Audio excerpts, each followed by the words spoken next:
C'era un scecco, cornuto e becco, che si chiamava Alberto.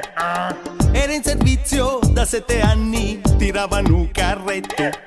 Ed aveva un gran vizietto che lo faceva divertir. Voleva un bacio sul culetto per poter ripartire. Ed ogni tanto si bloccava, neanche la ruspa lo spostava. Cercava solo un po' d'affetto perché voleva un. Ed ogni tanto si fermava, per niente al mondo si muoveva. Mostrava bene il suo culetto perché voleva un.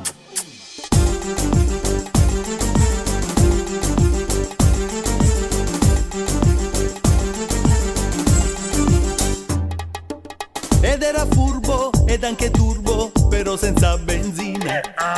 Mangiava solo ciciri e favi e apriva la turbina. E voleva quel bacetto che lo faceva divertir.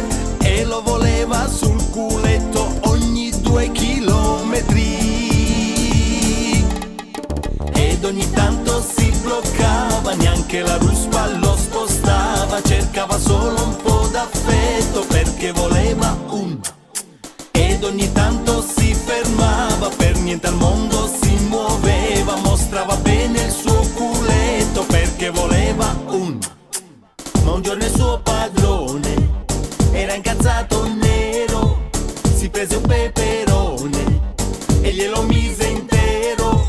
E da quel giorno Alberto, testardo come un mulo, si ferma solamente per rinfrescare il culo.